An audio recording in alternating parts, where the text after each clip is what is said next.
Salve, rapaziada, quem fala é seu apresentador Enzo e hoje estamos disponíveis em mais um episódio do nosso querido Pipoca Vegana, meus amigos. E hoje o episódio será veloz, implacável e não furioso, tá? Antes que você faça a piadinha do veloz, mas é tão rápido quanto Dominic Toretto. Hoje iremos falar de Fórmula 1, o filme, no caso F1 Movie, né? Cara, eu estava com uma expectativa avassaladora pra esse filme, eu já estava mano, tive absoluta certeza que ia ser um dos melhores filmes, assim, que eu ia ver, mas a gente pode se surpreender, né, afinal, tem muitos filmes que a gente acaba criando um certo hype e daí de repente do nada, né, você acaba se decepcionando. Mas eu, tipo, estava confiando, afinal os filmes da Apple não têm errado muito. Né, O Assassino da Lua das Flores, por exemplo, foi um bom exemplo de quando vai pra tela do cinema, acaba sendo altamente rentável. E também porque tinha simplesmente o Joseph Kosinski, né, pra quem não sabe, o Joseph Kosinski é o diretor do Top Gun Maverick, né, então ele tem um certo domínio em fazer filmes com a devida adrenalina, né. E cara, eu pensei: "Opa, vamos ver, né, como vai ser e tals. Agora vamos criar aquela expectativa, afinal as críticas estavam falando bem, essas coisas e tals, aí bora lá". Eu vi, graças a Deus, vi numa sessão IMAX, né, saí do trabalho correndo pra poder ver esse filme e posso falar com toda a tranquilidade do mundo, que F1 The Movie, no caso o filme da Fórmula 1, cara, é um dos melhores filmes do ano. Fácil, fácil, fácil. Entra numa seleta lista, top assim, facilmente tá no top 3. Tipo, eu duvido muito existir um filme desse ano que vai tirar esse posto do filme da Fórmula 1, cara. De verdade. Vou falar pra você de real, mano. Tem filmes que eu paro a minha vida, assim, que eu, tipo, penso: "Opa, eu poderia estar na academia, eu poderia estar estudando, eu poderia estar com a minha namorada, eu poderia estar com meus pais". Tem filmes que eu paro pra ver e pagar caro pra assistir na tela grande. E, cara, o Fórmula 1 foi uma grata surpresa pra mim, no sentido de, tipo, valeu muito a pena ter visto no cinema. É um filme que literalmente faz jus à palavra cinema. Cara, a sensação vendo Fórmula 1 no cinema foi igual quando, pra quem nos acompanha no tempo, sabe o quão apaixonado eu sou por Duna 2 e que também eu vi no IMAX. Então tem certos filmes que você fica: "Caralho, mano, porra, que filme do caralho". E, mano, de verdade mesmo, Fórmula 1 é uma, não eu vou falar que é uma obra-prima, não é uma obra-prima, mas é uma experiência altamente imersiva e com uma qualidade muito refinada, cara, papo reto mesmo.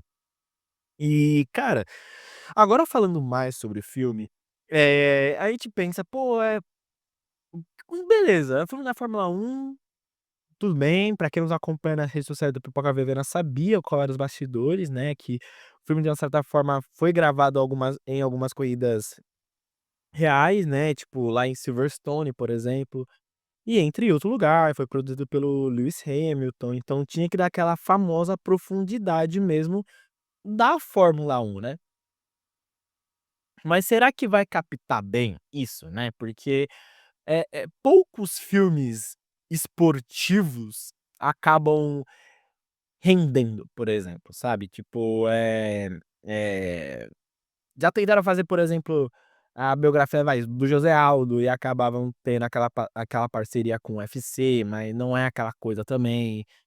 Da Champions League, pô, nunca teve, né.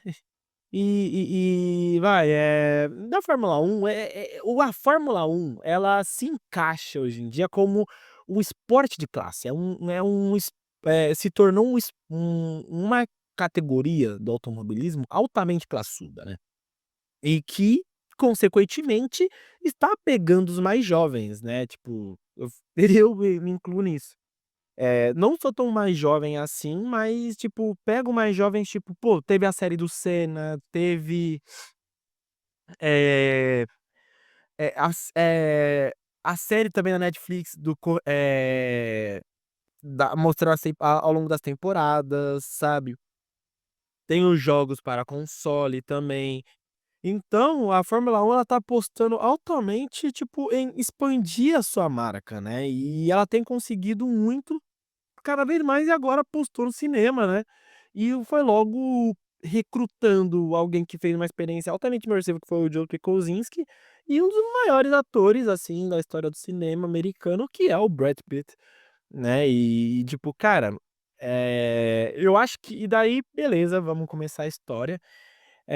A história fala sobre um ex-corredor, né, de Fórmula 1 que acaba se lesionando feio, e essa lesão acaba custando a sua carreira na Fórmula 1. Ele era uma promessa, mas com essa lesão na década de 90 ele acabou se lesionando ao ponto de ele ter que sair, mas tipo, ele falou: "Pô, eu não tô mais a nível da Fórmula 1, mas eu ainda preciso sentir às vezes, tipo, essa sensação de eu sei que eu poderia ser grande, mas eu me reconheço meus limites, e meus limites é tipo, é estar atrás do carro, atrás de um carro, uma moto ou alguma coisa, porque o que importa pra mim é correr também", mas ao mesmo tempo que ele conseguiu ter uma vida mais livre, digamos assim, e também é conhecido como uma eterna promessa que, no fim, ficou na promessa, afinal ele acabou se afundando em dívidas de jogo também e tudo mais.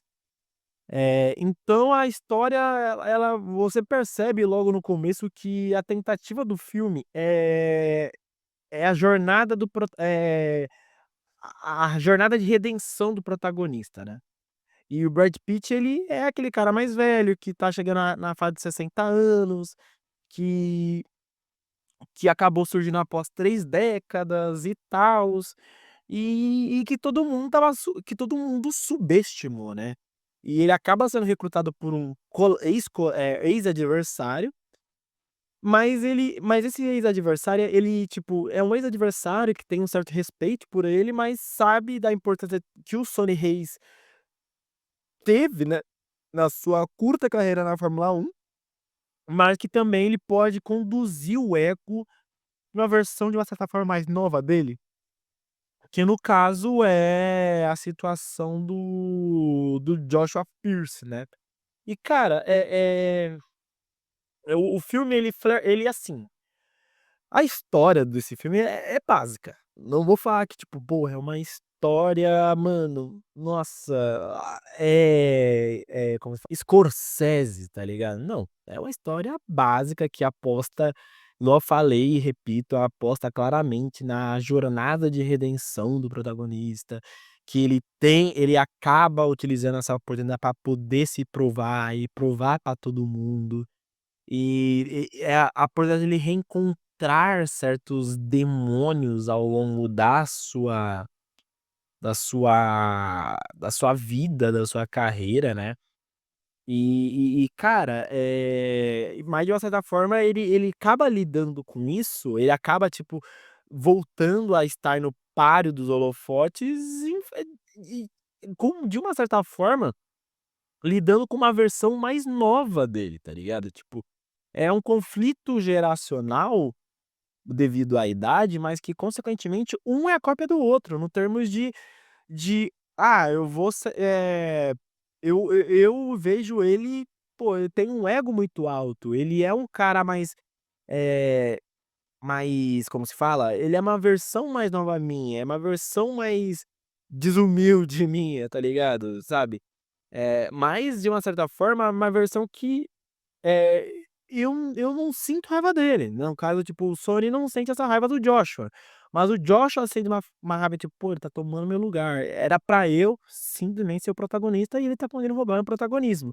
Então, ao mesmo tempo que o filme ele tem essa jornada de redenção, o filme também ele flerta muito de, tipo,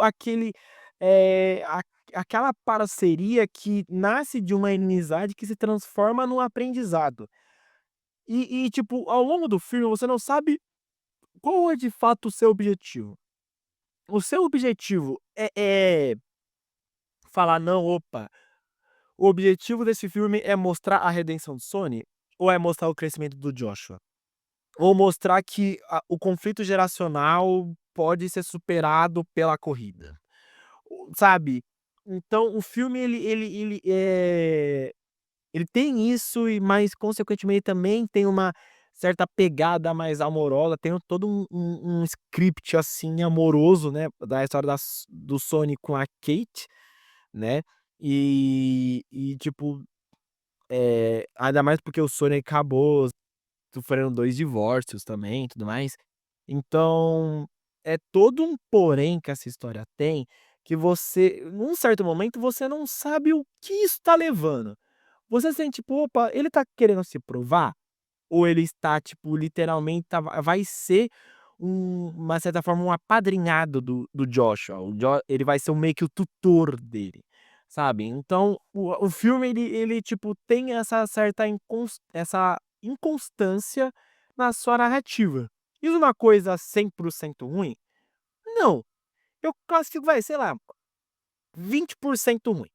Por quê? Porque o primeiro ato ele faz a introdução bonitinha e tals, e consequentemente ele vai mostrando a ascensão de um personagem já derrotado, que começou derrotado e vai tendo a sua ascensão, que é o caso do Sony, e o personagem em declínio, uma promessa que estava em declínio após um acidente, que é no caso o Joshua Pierce. Né, e de uma certa forma os 2 acabam, no caso o Joshua claramente encara o Sony como um adversário, mas que ao longo do filme o Sony vai lá e pensa: "Pô, mas meu intuito não é esse, meu intuito é motivar ele, mas motivar do meu jeito", porque o Sony na sua carreira teve um estilo mais agressivo, né, ele teve um estilo mais ousado, mas ele percebe que ao longo dos anos o automobilismo foi se refazendo. Por isso que eu acho que é uma das grandes críticas desse filme, que o pessoal faz, é que tipo, pô, tem certas coisas nesse filme que você tem que ver com o cérebro desligado. Porque como o cara que pilotava uma máquina de 1990 vai conseguir pilotar um carro de hoje que é altamente equipado, melhor, sabe, tipo, então é uma das críticas que eu particularmente eu não levo em consideração, porque isso me convém, porque isso me agradou. Então me pega isso. Mas o primeiro ato do filme, ele é isso, ele mostra a ascensão do derrotado, barra protagonista, mas mostra o declínio da promessa, que até aquele momento era o antagonista, sabe. Mas daí no segundo ato, ele faz aquela junção, tipo: "Opa, vamos vamos acalmar um pouco as coisas", porque o filme estava muito no acelerador, o filme ele estava literalmente, o filme ele deu aquela desacelerada, teve a cena lá se eu não me engano em Las Vegas? É, foi em Las Vegas, eh, que consequentemente o Sony e o Joshua acabam se acertando, o Sony e a Kate acabam tendo essa noite de amor, e o Sony acaba falando o seu principal motivo e tudo mais. Mas até ali o filme acaba pegando um ritmo mais calmo, um ritmo mais tipo: tá bom", tenta dar um gatilho tipo: "Opa, boicotaram a equipe de corrida, fizeram uma delação meio fake aqui", né, tipo, acabaram colocando um outro, como se fala? Eh, Antagonista, né, que era aquele de uma que é aquele sócio, né, o Peter Banning, que queria ter a equipe só pra ele tipo, viu o retorno lucrativo que o Sony Reis trouxe, né, de visibilidade e tudo mais, queria acabar atraindo o personagem do Ruben. Tipo, o segundo ato ele não é ruim, mas ele dá uma freadinha. Já fala: "Epa, vamos tentar um pouco mais humanizar aqui, vamos tentar tornar isso um pouco mais de novela mexicana, pá". Aí nesse meio tempo, não só ocorre essa cena de Las Vegas que dá uma completa freada, mas é importante pra história, porque mostra, né, finalmente o Sony e o Joshua se acertando, o desenrolar do relacionamento do Sony com a Kate. né, e além da apresentação do verdadeiro antagonista do filme, e também do acidente que o Sony acaba sofrendo quando ele tá nervoso e acaba sofrendo esse acidente bruto, que acaba sendo descoberto que ele corre além do que seu corpo permite, porque há 30 anos atrás, quando ele corria, que coincidentemente uma referência que achei até engraçada, que achei até boa, né, que ele corria com o Senna, né, que ele disputava o primeiro lugar com o Senna e ele teve o acidente, no caso o Sony, ele era pra ter morrido e acabou não morrendo e acaba meio que desafiando a todo momento e o corpo já tem suas limitações devido ao acidente. O filme faz questão de mostrar isso, né, as costas todas marcadas e tudo mais.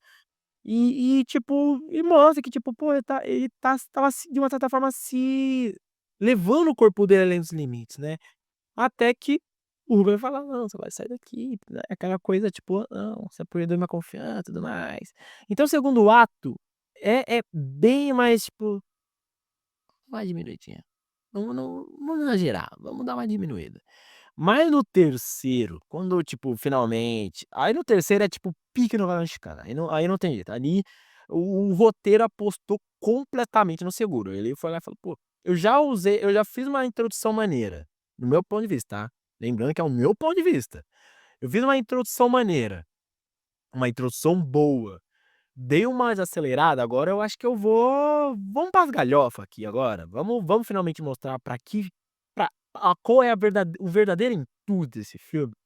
E daí é quando ocorre a última corrida lá em Abu Dhabi, né, e é a corrida na qual, tipo, coincidentemente é a corrida que a equipe já estava de uma certa forma derrotada, né, a equipe da APXGP, né, e ela estava derrotada porque os acionistas falaram para o presidente Rubem: "Você a equipe só vai ser mantida, só não vai ser vendida, se vocês ganharem pelo menos o pódio". Né, uma corrida. E daí, pô, era aquela parada, tipo: "Ah não, vai ser a última corrida da nossas vida e tals". E cara, e aí foi novela mexicana pura, não tem como, o Sony meio tonto ali, enfrentando os seus limites, mas ele indo até o final, e daí é ele e o Joshua, sabe, tipo, um cooperando com o outro, eles entendendo os seus limites, e daí você pensa: "Não, agora o Sony fala: "Não, agora é você campeão, você que vai trazer esse título pra casa". Daí vai lá e você pensa: "Pô, não, o Joshua vai lá e fala: "Não, Sony, você merece, pelo menos uma vez, você tem que sair como campeão da Fórmula 1". E, meu, aí isso que é a parte mais da hora, sabe, tipo, coitado do Verstappen. Porque o Verstappen, coitado dele, é o melhor corredor atualmente, né. Mas, o Lewis Hamilton, sabe, né, que tipo, sou produtor, cara, que se foda. Ele vai lá e, tipo, colocou o Sonny Hayes com o Joshua Pierce e o Lewis Hamilton, assim, se autodisputando, assim. E o Joshua vai lá e boicota o Lewis Hamilton e fala: "Ó, vai Sonny, agora é tua vez". E daí, ele acaba flutuando na pista e acaba ganhando a corrida. Aquela parada bem mexicana, assim, sabe, aquela vitoriazinha, tals. E o Sonny acaba saindo de cena, fala: "Não, já ganhei o que eu precisava, já me senti levitando, alcançando isso, e eu saio de cena porque eu sei que eu não vou ter isso de novo", e acaba passando o bastão para o Joshua Pierce falando: "Não, você aprendeu, né, tipo, você deu uma minada no seu ego, você aprendeu o espírito de equipe, não é tão egoísta, você voltou a ter sua paixão pela corrida, e isso que importa, agora eu vou ficar te observando, é isso". E acaba o filme. E assim, moral da história pra mim do roteiro, eu acho que é um roteiro muito simples, né, tipo, é aquela parada, tipo, eh, eu acho que os filmes esportivos, eles seguem muito um esboço muito já popularmente conhecido, vai, tipo, Gol, filmes, vai, tipo, eh, nem vou falar King Richards por ser esportivo, mas tipo, é aquela parada do cara renegado que acaba surpreendendo, acaba vencendo. E claro, não é uma coisa ruim isso, não é uma parada ruim, mas segue o esboço que a gente já viu várias vezes, que muitas vezes abandona a lógica. Mas nesse caso, se quer ver lógica, vai ver Discovery Channel, mano. Então a história é altamente simples. É simples, é básica, sabe, tipo, a jornada do herói, a jornada do protagonista, ele poder se encontrar e tudo mais. É também a jornada do autoaprendizado do seu pupilo, da sua versão mais jovem, na qual ele se vê no sono e fala: "Opa, então eu posso aprender com ele e tudo mais, bi blá E cara, entrega um roteiro simples, mas com detalhes técnicos. Mano, nossa, não tem como não falar bem disso daí. Sabe, porque a história ser simples não é um problema, mas tem que comparado com a mixagem de som e a fotografia, destoa, porque a fotografia desse filme é perfeita. Perfeita, perfeita. Eu falo, o Jodie Kosinski, ele sabe manusear essa jogada de câmera, mano. Ele não tinha como ser outro diretor sem ser o Jodie Kosinski, mano. Porque o que ele fez em Top Gun Maverick é brincadeira, é brincadeira, irmão. Mano, ele fez aula na aula na hora da fotografia, mano. A jogada de câmera, mano, sabe, tipo, é bizarra, né. É bizarra, bizarra, bizarra, bizarra, bizarra, bizarra. Muito bom. Mano, é puro cinema, é puro cinema, tá ligado? Então, véi, eu gostei muito da fotografia desse filme, a mixagem de som, mano, a trilha sonora desse filme. Cara, que tesão, mano. Porra, não tem como, mano. Mano, não tem como ser diferente, porque quem compôs a maioria das músicas, ainda mais trilha sonora, foi o Hans Zimmer, né, mano? Tipo, pô, estamos falando do fucking Hans Zimmer, mano. Gladiador, Interestelar, A Origem. Praticamente todos os filmes do Nolan é ele, né? Tipo, tirando o Oppenheimer. Mas, cara, ele manja, ele sabe o que faz. Então, toda a experiência de trilha sonora com ele é altamente imersiva, mano. Então, velho, uma delícia esse filme. Pô, esse filme, em termos de detalhes técnicos, é uma obra-prima, obra-prima. Eu não acho um absurdo esse filme tá no Oscar, nas categorias técnicas. Não seria nenhum absurdo. Nenhum absurdo. Cara, falando das atuações, o Javier Bardem não. Assim, foi uma atuação boa, atuação maneira, sabe? Tipo, ele não é protagonista, então, pô, mas ele foi bom, ele foi altamente carismático, não tem como. Estamos falando de um ator vencedor de Oscar, né?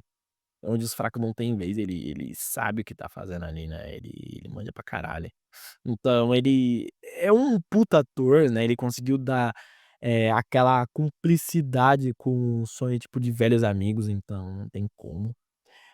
A Carrie Condon, mano, nossa, eu sou apaixonado nela desde Os Banshees de Inisherin. Eu gosto muito dela. Gosto muito, muito, muito. Ela é uma excelente atriz. Uma excelente atriz. Eu gosto muito dela. E casou a química dela com o Brad Pitt, tá?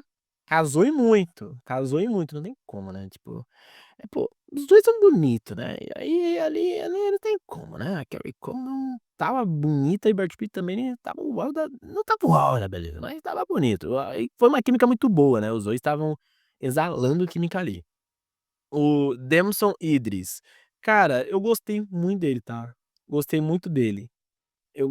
Mano, é assim, eu vi pouco da carreira dele, não vou mentir. Ele já fez algumas séries como Enxame, eu vi Enxame, mas eu não lembro dele. Snowfall eu nunca vi, mas pelo menos pra primeira aparição dele, pô, eu gostei. Ele conseguiu seguir um estereótipo mais antagonista até um certo ponto, mas você via que ele não era uma pessoa, tá ligado? Você claramente via que é um menino que só tinha que aprender. E tá tudo certo, sabe? Tipo, o que importa é você aprender, né? E ele conseguiu ir bem. A química dessa rivalidade dele com o Brad Pitt também foi muito bom. Então, o Danson Idris é um ator que eu espero muito, né, mais ele no cinema. Papo reto. Porque ele é um ótimo ator. Um excelente ator. Eu espero ver muito mais dele, porque quem viu, viu. O quanto ele atuou muito bem e teve um belo destaque no cinema que ele conseguiu, assim, sustentar por o seu primeiro, assim, grande papel nas telonas. E, cara, não poderia deixar de fora o Brad Pitt. Pra mim é melhor atuação do filme, não tem como. Não que os outros foram ruins, né? Tipo, o Denzel Idris foi muito bom, a Carrie Condon, ela já é uma atriz de alta classe pra mim. Mas o Brad Pitt tava, mano, tava o auge, porra. Estava bonzaço pra caralho. Eh, eu acho que isso que eu acho engraçado, né, mano, tipo, ele todo mundo fala do Brad Pitt, mas, mano, todo mundo esquece que, tipo, ele é o cara que tá lá, mano. Não é pouca merda esse ele, né, mano, tipo, além dele ser ele claro, nesses últimos anos ele, pelo na década passada, ele apostou muito em ser produtor, né, e porque por conta dessa produção ele acabou ganhando o Oscar de melhor filme, né, do 12 Anos de Escravidão, né, então, Denzel no currículo, ainda mais do Globo de Ouro, e tudo e ainda mais BAFTA e tudo mais. Mas estamos falando de um ator que, pô, até pouco tempo atrás, quando ele voltou, pô, simplesmente, ele ganhou por Era Uma Vez em Hollywood, mano, não é pouca merda, tá ligado? Ele foi mega bem, mano. Ele é um ator muito bom e no filme da Fórmula 1, ele foi tão bom quanto, sabe, é isso que eu falo, eu acho que apostaram tanto no seguro, que falaram: "Pô, não tem como dar errado com o Brad Pitt", porque toda uma geração conhece o Brad Pitt, tá ligado? Dos mais novos, para os mais velhos, para os mais jovens, para os sabe? Então ele sabe que o Brad Pitt ele chama bilheteria também. Tá ligado? Ele chama a bilheteria. Ele claro, mano, é um ator que, tipo, se você coloca ele no seu filme, você vai falar: "Pô, aí é filme do Brad Pitt, mano", tá ligado? Então, ele foi bem, ele conseguiu dar todo um arco dramático, dar todo um arco de comédia também. Eu acho que ele conseguiu ser ele foi a alma desse filme, né, porque ele foi a comédia, ele foi a o drama, ele foi o espírito e o coração desse filme. Então, cara, é o alto destaque deste filme que, mano, eu gostei pra caralho de Fórmula 1. Pra mim é um dos melhores filmes do ano. Pra mim só não mano, por pouco, assim, bem pouquinho mesmo, não passa Pecadores pra mim. Porque eu acho que a sensação de ter visto é que a história de Pecadores mano, aquilo ali foi surreal, aquilo lá foi, com todo respeito à palavra, putaria. Tipo, o o filme da Fórmula 1 foi uma parada, tipo, pô, é uma experiência altamente da hora de ter vivido no cinema, mas que a história peca. Enquanto a história de Pecadores foi um filme da hora ter visto no cinema, mas que a história te cativa mais ainda. Então, cara, pô, eu gostei pra caramba do filme. Uma história simples, mas que cativa na medida do possível e que com efeitos especiais que, cara, são mais cativantes ainda. Então, cara, pra mim, mano, eu dou uma nota, mano, dou uma nota 9 pro filme, vai. Eu dou uma nota 9 pra Fórmula 1, merece. É um filme ótimo, muito bom. E vamos ficando por aqui.